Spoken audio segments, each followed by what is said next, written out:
Shalom, Bapak Ibu Saudara. Kita melanjutkan lagi studi kita, Kitab Wahyu, Kristalisasi. Ini sudah tema yang ke-27. Kita masih di pasal 12 ya. Dan kita mengulang sedikit bahwa rahasia keputusan Elohim itu ketika sangkakala ketujuh di tiup ya, itu sebenarnya sudah selesai ya. Artinya pewahyuan itu secara outline-nya lah ya, secara garis besar itu sudah terungkap ya, karena itu misteri keputusan Elohim, walaupun ini sudah dinyatakan dalam perjanjian lama kepada nabi-nabi ya.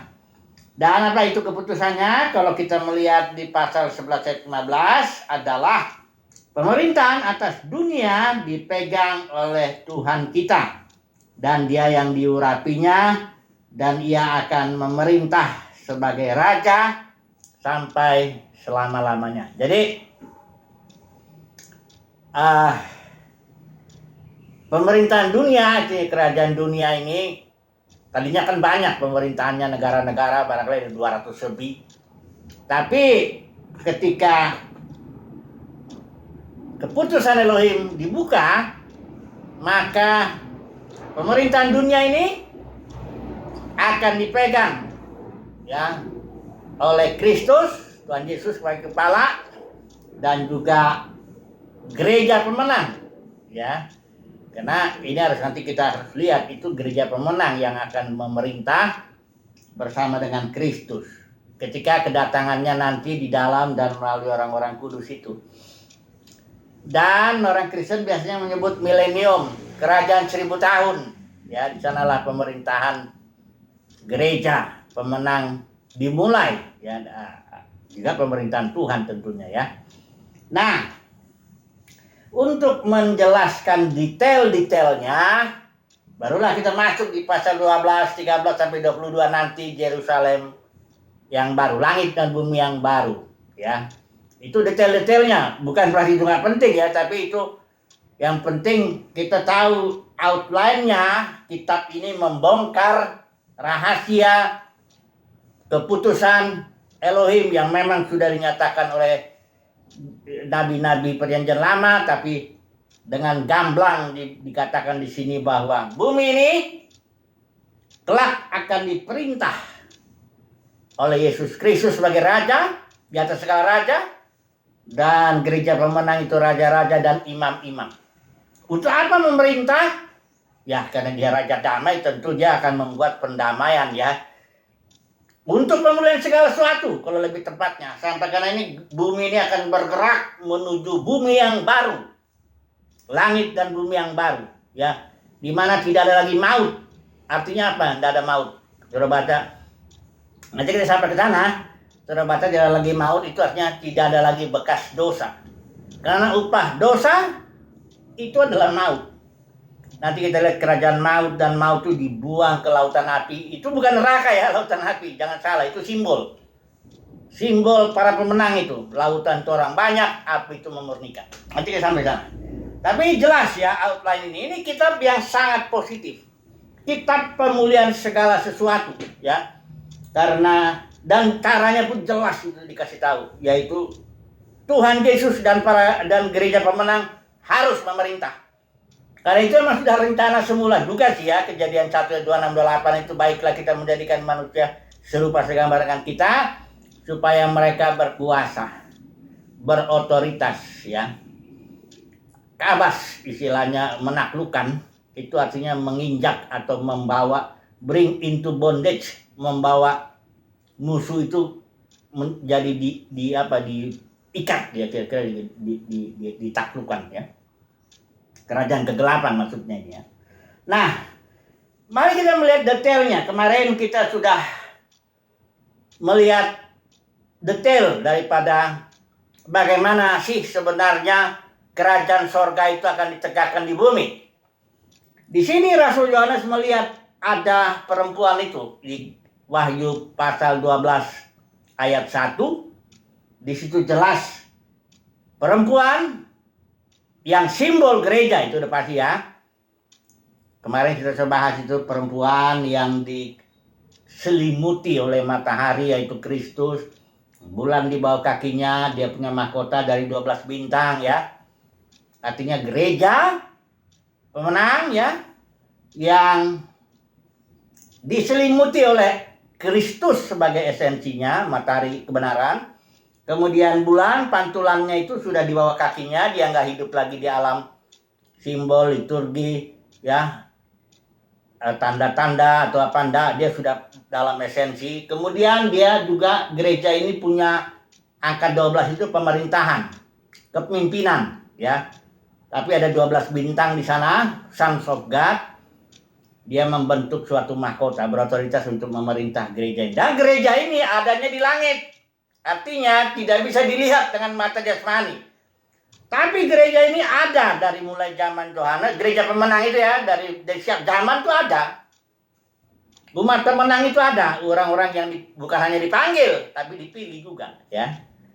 Nah, kemudian detailnya kita lihat aja hari ini, masuk lagi detailnya, bahwa perempuan gereja ini akan melahirkan, ini bahasa Inggrisnya man child ya, di sini anak laki-laki.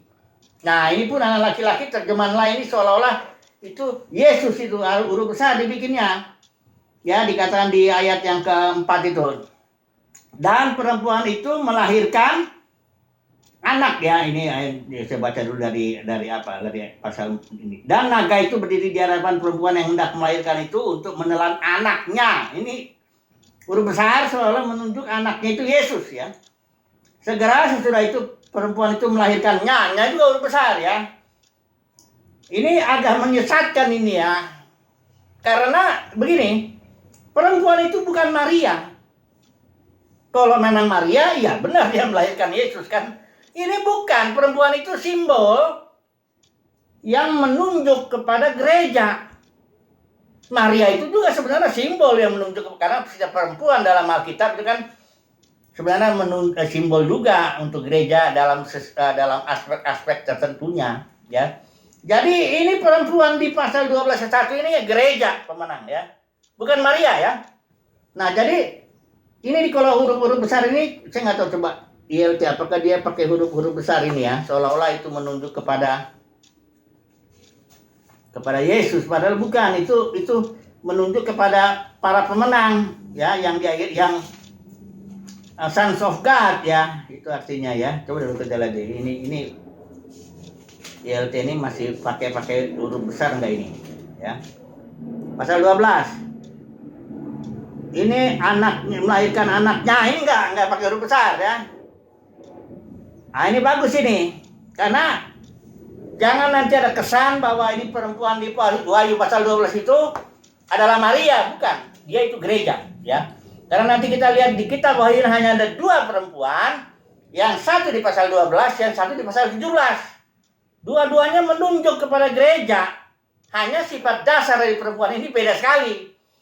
Kalau yang di pasal 17 itu dibilang pelacur, kalau yang di sini ini seperti Maria yang melahirkan Tuhan Yesus kayak gitu, perawan ya.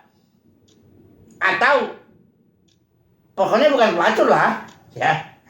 Karena nggak dibilang di sini dia pelacur kan, enggak. Tapi kalau di pasal 17 itu jelas dibilang dia pelacur.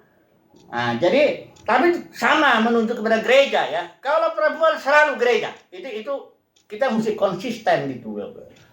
Kalau nafsir jangan semau-maunya aja kan gitu. Nah, kita lihatlah di sini. Ini perempuan ayat 5. Maka ia melahirkan seorang anak laki-laki. Ini huruf kecil ya. Karena anak laki-laki ini tim para pemenang ya. Yang akan menggembalakan semua bangsa dengan gada besi. Tiba-tiba anaknya itu dirampas dan dibawa lari kepada Allah di sini dan ke tahtanya. Artinya para pemenang itu menduduki tahta. Ini sama dengan yang diuraikan di pasal 45 itu kerajaan sorga. Ada 24 tua-tua itu raja-raja karena dia punya tahta di situ. Para pemenang, dan ada 4 makhluk itu imam. Karena kita sudah bahas kan itu gereja mereka akan memerintah di bumi ya. Tuh dulu saya baca lagi sekali lagi ya, karena ini sangat penting supaya jangan nanti kita berpikirnya itu Yesus itu atau apa ya. Ini pasal 5 ayat 10 coba dulu kita lihat. Engkau telah menjadikan kami, ini yang ngomong ini yang berbicara ini adalah 24 tua-tua dan 4 makhluk. Engkau telah menjadikan kami raja-raja dan imam-imam. Ya, 24 tua-tua itu simbol daripada raja-raja, para pemenang yang raja-raja. Sementara 4 makhluk itu imam-imam, ya. Engkau telah menjadikan kami raja-raja dan imam-imam bagi Elohim kami, dan kami akan memerintah di atas bumi. Ini dia. Ya. Putra-putra Elohim nanti ketika kedatangan kerajaan surga ke muka bumi itu, dia akan sebagai raja-raja dan imam-imam. Itulah yang dijelaskan di pasal 12 ini, anak laki-laki. Man child, ya. Suatu tim para pemenang yang akan berfungsi sebagai raja-raja dan imam-imam, di mana Yesus sebagai raja di atas raja dan Yesus itu imam besar. Ini semuanya menurut aturan Melkisedek ya, bukan menurut aturan Harun. Kalau menurut aturan Harun, hukumnya hukum Taurat. Kalau menurut hukum dengan aturan Melkisedek, aturannya itu life, hayat ya. Nanti kalau itu di kitab Ibrani udah kita bahas ya. Oke. Nah, jadi ini detailnya ketika nanti anak laki-laki atau para pemenang itu datang. Nah sekarang kita melihat metode kita. Saya ulangi lagi, metode penafsiran kita. Ini kan cerita begini kan. Nah kita lihat metodenya. Ada 3 metode setidaknya yang kita sudah bahas itu. Metode historikal, artinya sudah terjadi. Misalnya para pemenang ini sudah ada, sudah terjadi ya. Kemudian metode batin atau futuristik, nanti dia akan dinyatakan para pemenang itu. Kemudian ada yang metode batinnya. 3-tiganya ini kita nggak tolak, tapi nomor 1 haruslah dulu batinnya, karena sifat dasar daripada kitab ini adalah pewahyuan Yesus Kristus, Kristus kepala, Kristus tubuh, dan Christ itu, Kristus itu dalam batin. Christ in you, itu makanya kita jelasin kuda putih itu Kristus, kuda merah itu Kristus yang berperang dalam batin kita. Kita sudah bahas. Nah, jadi penafsiran kita secara batinnya dulu lah, kita bicara dulu sekarang. Apa ini artinya secara batinnya? Perempuan ini simbol daripada gereja, betul. Tapi kalau laki-laki dan perempuan ini man child ya, yang man child itu keluar dari perempuan itu ya, dan dia naik tahta. Ini perempuannya malah harus dibentuk, didisiplin dia. Pergi ke padang gurun kalau saudara lihat dari ceritanya itu. Jadi laki-lakinya naik tahta ini. Ini sebenarnya perempuan dan laki-laki ini simbol. Untuk simbol daripada kalau perempuan itu jiwa, laki-laki itu roh. Ini susah dijelasin, tapi kalau saudara baca dari Kejadian Wahyu, saudara akan tahu di Taman Eden itu pun juga sebenarnya itu perumpamaan ya. Taman itu bicara ada laki-laki, perempuan, Adam dan Hawa di situ. Ya, itu Adam itu rohnya, Hawa itu jiwanya. Ya. Jadi terima aja dulu lah saat ini ya, bahwa perempuan itu simbol daripada jiwa, sementara laki-laki itu simbol daripada roh. Dalam cerita ini, roh itu naik dia ke tahta dan memerintah dia di sana. Karena memang sedemikianlah, laki-laki dan perempuan diciptakan, yang laki-laki itu punya otoritas memerintah dalam arti menjadi kepala, misalnya rumah tangga, suami istri, kan kepalanya laki-laki. Laki-laki yang harus mengatur seluruhnya. Perempuan sebagai penolong, itu jiwa. Jadi ini peristiwa perempuan ini melahirkan laki-laki dan naik tahta, itu suatu pengalaman batiniah. Di mana kita sebagai orang umat pilihan Tuhan, haruslah kita, roh kita itu yang memerintah, mengatur jiwa kita. Karena jiwa ini dia naik turun, dia tidak stabil. Itulah memang sifat dasarnya jiwa itu. Kadang jiwa itu melonjak gembira dia perasaannya. Kadang dia merosot, ya. Kadang jiwa itu pikirannya kesana kemari. kemauannya kadang kuat, semangat, kadang jatuh. Jiwa itu sangat dipengaruhi oleh perkara luaran. Ya. Tapi kalau roh, dia bertahan karena dia di dalam. Ya. Jadi kebahagiaan yang diceritakan Yesus di Matius 5 itu terkait dengan roh di dalam, tidak tergantung dari luar. Saudara kalau baca itu ucapan berbahagia itu, tak ada di situ dibilang berbahagialah kalau engkau dapat uang, enggak. Semua ini di dalam batin, kebahagiaan di dalam, itulah roh ya. Enggak tergantung apa-apa. Nah, harusnya umat pilihan Tuhan mencapai titik di situ. Di mana rohnya naik tahta, memerintah jiwanya. Kalau jiwanya sedang naik turun, kita mesti bicara sama seperti Daud. Hai jiwaku, diperintah. Pujilah Tuhan. Karena kadang jiwa ini suka sedikit nanti ada peristiwa ini lemah. Ya. Sedikit ada peristiwa apa terus putus asa. Ini nggak boleh, ini jiwa ini harus diperintah ini. Kita jangan dikuasai jiwa. Tapi roh kita lah yang harus atur itu jiwa. Hai jiwaku, puji Tuhan. Ya. Jangan lupakan kebaikannya, karena jiwa ini pun cenderung melupakan kebaikan Tuhan. Yang dilihat oleh jiwa ini kebanyakan kekurangannya. Ya. Sementara ini kita belum mencapai ini, itu yang diingat. Tapi nggak diingatnya ya bagaimana Tuhan telah menyembuhkan, telah memulihkan, telah berbuat ini, itu dan sebagainya, berkat-berkat itu. Nah ini, dalam kehidupan saudara dan saya sebagai umat pilihan Tuhan, kalau kita sudah sampai kepada pengalaman batinnya Wahyu 12 ini, maka roh kita memerintah di dalam. Christ in you, itu Kristus dalam roh kita itu yang mengatur. Ya, gak bisa jiwa itu boleh macam-macam. Jiwa ini juga takut, khawatir, gelisah, stres, tertekan, macam-macam itu jiwa itu. Ya. Tapi kalau roh kita bilang, diam, jangan khawatir, jangan takut. Kita perintahin gitu. Ya. Maka itu kita lebih dari pemenang. Kenapa? Karena di dalam batin kita ada roh yang memerintah. Itu pemenang itu, cirinya ya. Pemenang itu bukan orang yang populer, yang terkenal, yang dipuji-puji, ya itu, yang kaya, yang itu urusan di luar, lain.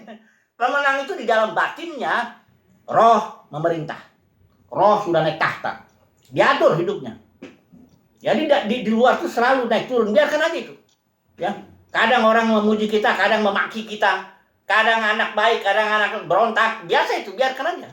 Ya, dalam rumah tangga kadang begini, kadang begini, biarkan aja. Itu bukan urusan. Urusan kita, roh itu tetap memerintah. Roh kita bilang diam. Diam dia. Kayak Yesus menghentikan gelombang itu. Diam. Diam dia. Ya. Jadi inilah dia penafsiran batiniah atas Roma 12 yang ayat itu melahirkan anak laki-laki, man-child. Tapi penafsiran historikal kita nggak tolak. Memang ada gereja pemenang di zaman Rasul Yohanes juga sudah ada. Tiap zaman tuh ada. Penafsiran futuristik tidak kita tolak juga karena kita percaya di depan ya itulah yang ditunggu seluruh makhluk ketika termanifestasi man-child ini. Putra-putra Elohim itulah yang dijelaskan di Roma pasal 8 ayat 19 sampai 21. Seluruh makhluk menantikan saat putra-putra Elohim man-child itu tampil di muka bumi ini. Tentu dengan tubuh yang baru. Karena itu sudah di dalam Roma itu jelasin juga glorification by faith itu artinya penanggalan tubuh yang lama. Kita dapat tubuh baru, memerintah di bumi. Supaya bumi ini bergerak menuju bumi yang baru. Jadi penafsiran kita kalau menurut saya sangat seimbang. Kita nomor satu batinnya dulu. Ya, batinnya. Ya. Jangan dulu saudara menafsirkan kitab Wahyu dengan nebak-nebak yang di luar, historical, futuristik, jangan dulu itu. Nomor satu, penafsiran batinnya supaya kitab ini memang untuk membangun iman. Ya, kalau hanya futuristik, futuristik atau hanya historical, apa urusannya dengan iman kita? Nggak begitu kan? Nah, oke. Jadi ini penafsiran yang batinnya sudah tentang man-child ini maupun yang futuristik, historical. Ya. Nah kemudian saya sedikit menambah penafsiran batinnya dibilang enggak. Itu yang kita terapkan ini dalam kasus keluarga. Ya, laki-laki dan perempuan, suami dan istri. Nah, itu maksud saya. Ya. Karena seharusnya suami dalam rumah tangga kan dia yang berotoritas, memerintah, mengatur, mengelola dengan bantuan istrinya untuk mengelola apa ya, anak-anak ya, semua harta benda ya, semua masa depan semuanya lah. Rumah tangga itu kan perlu dikelola. Kayak ekonomi Elohim juga punya rumah tangga, dia juga mengelola. Tapi siapa yang mengelola? Nah, itu kan harusnya kalau keluarga yang sejati itu di Kejadian 1:26-28 kelihatan itu. Yang ngomong kan saya juga, baiklah kita. Itu Bapak, saya yakin itu Bapak di surga yang bicara. Baiklah kita menjadikan, ini Dewan Musyawarah Ilahi lagi dia bilang ya. Baiklah kita menjadikan manusia serupa segambar dengan kita. Maka roh itu yang bisa feminin ya, El Shaddai, Sak itu kan buah dada. Tidak, Kejadian 1:1 juga roh Elohim melayang-layang itu artinya mengerami, seperti induk ayam mengerami, feminin. Jadi ada Bapa, ada roh feminin, ada juga anak. Semuanya setuju, tapi Bapa yang bicara, baiklah kita menjadikan manusia serupa segambar dengan kita. Ya, tetap kepemimpinan Bapa jelas. Ayah dalam rumah tangga Kristen terutama lah saya bicara ya. Kalau seorang laki-laki nggak memerintah, kan kok itu persyaratannya. Ini maksud jangan negatif ya. Maksud saya bukan memerintah dengan otot kasar dengan istri, bukan begitu. Maksudnya secara spiritual dia yang memerintah itu. Karena ada juga istilahnya kan suami-suami takut istri. Ada tuh sinetronnya pun ada. Jadi saya ingat cerita teman saya pernah cerita, dia bilang ada suatu survei katanya. Dia mau mensurvei 100 suami-suami. Dia pengen tahu mana suami yang takut istri, apa alasannya, dan mana yang suami yang mengatur, mengelola rumah tangganya sebagai pemimpin, dan apa alasannya. Kira-kira begitu. Tapi karena si surveyor ini repot kalau kita nulis-nulis begitu pakai apa. Udahlah, dikumpulin aja 100 laki-laki, ya. Sudah berdiri, yang kanan yang takut sama istri, yang kiri yang memimpin rumah tangganya, ya. Kemudian ternyata yang takut sama istri ini langsung ada 99 orang suami yang takut sama istrinya. Tinggal ditanya sama survei itu apa alasannya mau. Tapi karena ini ini terlalu banyak, udah ini aja dulu lah. Hanya satu suami yang di sebelah kiri itu survei itu yang berani sama istri, kira-kira begitu. Langsung ditanya, kamu kenapa kamu di sini? Semuanya di sebelah udah di sini semua. Yang ini bilang suami ini, tadi istri saya pesan, katanya kamu di deretan yang berani sama istri aja. Karena kalau deretan yang takut sama istri, kata istri saya pasti banyak. Nanti kamu capek ditanyain dia begitu. Udah di sini aja. jadi si suami ini berjejer di deretan takut yang berani sama istri ya karena diperintahin sama istrinya itu. Gitu. Ya itu sana aja ditakut istri kan. Nah jadi kenyataannya begitu. Ini bukan lelucon aja. Ya sinetron itu juga bukan lelucon. Tapi ini secara spiritual seorang suami ini pengalaman. Wahyu pasal 12 itu harus dialami. Suami itu harus keluar dari jiwa itu. Kalau orang bilang DKI, di bawah ketiak istri, istilahnya begitu. Keluar dia. Ya, naik ke tahta Elohim. Dialah yang mengatur kehidupan itu. Karena kalau istrinya sebagai penolong, ini dia jiwa. Naik turun dia. Karena kepemimpinan itu harus laki-laki, roh, spirit. Kalau nanti rumah tangga yang pimpin perempuan, dia bukan saya menghina perempuan dah. Perempuan itu didesain bukan menjadi pemimpin. Perempuan didesain menjadi penolong. Kita tahu ya, penolong bagi laki-laki itu. Laki-laki lah yang didesain untuk menjadi pemimpin. Ya, itu sebabnya ya di kitab ini juga ada dibilang perempuan jangan ngajar, kata Paulus, walaupun itu adalah penafsiran. Tapi istilahnya nggak segampang-gampang itulah perempuan untuk ngatur-ngatur gereja lagi. Ya, jadi ini pengalaman ya. batinnya atau pengaruh ke rumah tangga lah kita terapkan ini.